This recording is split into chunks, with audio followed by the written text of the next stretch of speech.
ನಮಸ್ಕಾರ ಸ್ನೇಹಿತರೆ. ಡಿಸೆಂಬರ್ನಲ್ಲಿ ಬುಧ 2 ಬಾರಿ ಸಂಚಾರ. ಈ 3 ರಾಶಿಯವರ ಮೇಲೆ ಧನ ಸಂಪತ್ತಿನ ಮಹಾಮಳೆ. ಹೌದು, ಗ್ರಹಗಳ ರಾಜಕುಮಾರ ಬುಧ ಗ್ರಹವು ಡಿಸೆಂಬರ್ನಲ್ಲಿ 2 ಬಾರಿ ಸಂಚಾರ ಮಾಡಲಿದ್ದಾನೆ.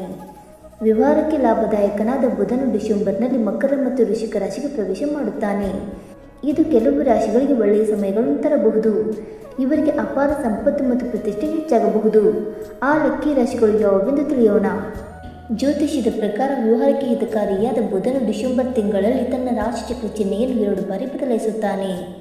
ಬುಧನನ್ನು ತಾರ್ಕಿಕತೆ, ವಾದ, ವ್ಯವಹಾರ, ಬುದ್ಧಿವಂತಿಕೆ, ಸ್ನೇಹ, ಗಣಿತ ಮತ್ತು ಇನ್ನೂ ಇತ್ಯಾದಿಗಳ ಅಂಶವೆಂದು ಪರಿಗಣಿಸಲಾಗುತ್ತದೆ. ಆದ್ದರಿಂದ ಬುಧನು ತನ್ನ ಚಲನೆಯನ್ನು ಬದಲಾಯಿಸಿದಾಗಲೆಲ್ಲ ಅದು ಈ ಕ್ಷೇತ್ರಗಳ ಮೇಲೆ ವಿಶೇಷ ಪರಿಣಾಮ ಬೀರುತ್ತದೆ.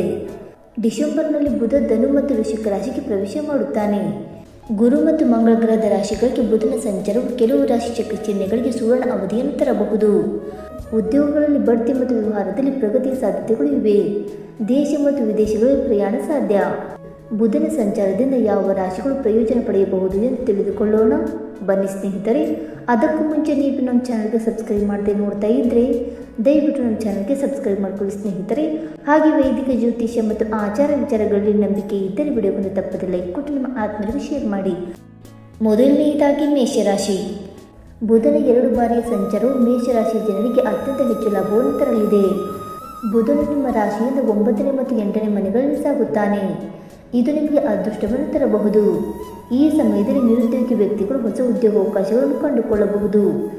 ಈ ಸಮಯದಲ್ಲಿ ನೀವು ಹಣವನ್ನು ಉಳಿಸುವಲ್ಲಿ ಯಶಸ್ವಿಯಾಗುತ್ತೀರಿ ಮತ್ತು ನೀವು ಸಾಮಾಜಿಕ ಗೌರವವನ್ನು ಪಡೆಯುತ್ತೀರಿ.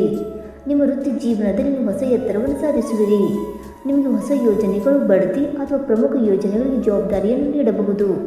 ನಿಮಗೆ ಪರಿಚಯಸ್ಥರಿಂದ ಹಠಾತ್ ಆರ್ಥಿಕ ಲಾಭಗಳು, ಉಡುಗೊರೆಗಳು ಅಥವಾ ಆರ್ಥಿಕ ಬೆಂಬಲವನ್ನು ಸಹ ಪಡೆಯಬಹುದು. ಎರಡನೆಯದಾಗಿ ಮಕರ ರಾಶಿ. ಬುಧನ 2 ಬಾರಿಯ ಸಂಚಾರವು ನಿಮಗೆ ಅನುಕೂಲಕರ ಫಲಗಳನ್ನು ತರಬಹುದು. ಈ ಸಂಚಾರವು ನಿಮ್ಮ ರಾಶಿಯಿಂದ 12ನೇ ಮತ್ತು 11ನೇ ಮನೆಗಳಲ್ಲಿ ಸಾಗುತ್ತದೆ.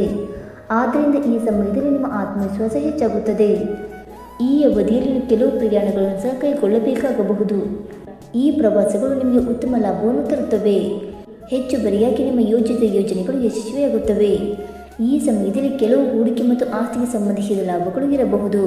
ಸ್ನೇಹಿತರು ಮತ್ತು ಮೇಲಧಿಕಾರಿಗಳಿಂದ ನಿಮಗೆ ಬೆಂಬಲ ಸಿಗುತ್ತದೆ. ನಿಮ್ಮ ಕುಟುಂಬದಿಂದ ನೀವು ಕೆಲವು ಒಳ್ಳೆಯ ಸುದ್ದಿಗಳನ್ನು ಕೇಳಬಹುದು. ಅದು ನಿಮಗೆ ಸಂತೋಷವನ್ನು ತರುತ್ತದೆ. ನೀವು ಷೇರು ಮಾರುಕಟ್ಟೆ, ಊಹಾಪೋಹ ಮತ್ತು ಲಾಟರಿಯಿಂದಲೂ ಲಾಭ ಪಡೆಯಬಹುದು. ಇನ್ನು ಮೂರನೆಯದಾಗಿ ಮೀನರಾಶಿ. ನಿಮ್ಮ ರಾಶಿಯಲ್ಲಿ ಬುಧನ ಸಂಚಾರವು ಮೀನರಾಶಿಯವರಿಗೆ ಸಕಾರಾತ್ಮಕ ಫಲಗಳನ್ನು ತರಬಹುದು. ಬುಧನು ನಿಮ್ಮ ರಾಶಿ ಚಕ್ರ ಚಿಹ್ನೆಯ ಮೂಲಕ ಹಾದು ಹೋಗುತ್ತಾನೆ. ಕರ್ಮ ಭಾವದಿಂದ ಕ್ರಿಯೆಯ ಮನೆ 9ನೇ ಮನೆಗೆ ಚಲಿಸುತ್ತಾನೆ. ಆದ್ದರಿಂದ ಈ ಸಮಯವು ನಿಮ್ಮ ಕೆಲಸ ಮತ್ತು ವ್ಯವಹಾರದಲ್ಲಿ ಪ್ರಗತಿಯನ್ನು ತರುತ್ತದೆ.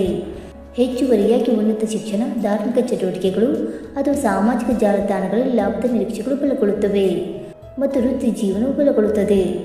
ಉದ್ಯೋಗಿ ವ್ಯಕ್ತಿಗಳು ಹೆಚ್ಚಿನ ಹಣವನ್ನು ಗಳಿಸಲು ಸಾಧ್ಯವಾಗುತ್ತದೆ. ದೀರ್ಘಕಾಲದಿಂದ ಸ್ಥಗಿತಗೊಂಡ ಯೋಜನೆಗಳು ವೇಗವನ್ನು ಪಡೆಯುತ್ತವೆ. ಈ ಸಮಯದಲ್ಲಿ ಅದೃಷ್ಟ ನಿಮ್ಮ ಕಡೆ ಇರುತ್ತದೆ ಮತ್ತು ಉದ್ಯಮಿಗಳು ಸಹ ಗಮನಾರ್ಹ ಆರ್ಥಿಕ ಲಾಭಗಳನ್ನು ಅನುಭವಿಸಬಹುದು. ಸ್ನೇಹಿತರೆ, ಈ ಮಾಹಿತಿ ನಿಮಗೆ ಇಷ್ಟವಾಯಿತಾ? ಇಷ್ಟವಾಗಿದ್ದರೆ ವಿಡಿಯೋಗೊಂದು ಲೈಕ್ ಮಾಡಿ, ಶೇರ್ ಮಾಡಿ. ಹಾಗೆ ನಿಮ್ಮ ಅನಿಸಿಕೆ ಮತ್ತು ಅಭಿಪ್ರಾಯವನ್ನು ತಪ್ಪದೇ ಕಮೆಂಟ್ ಮೂಲಕ ತಿಳಿಸಿ ಸ್ನೇಹಿತರೆ. ವಿಡಿಯೋ ನೋಡಿದ್ದಕ್ಕಾಗಿ ಧನ್ಯವಾದಗಳು. Thank you so much.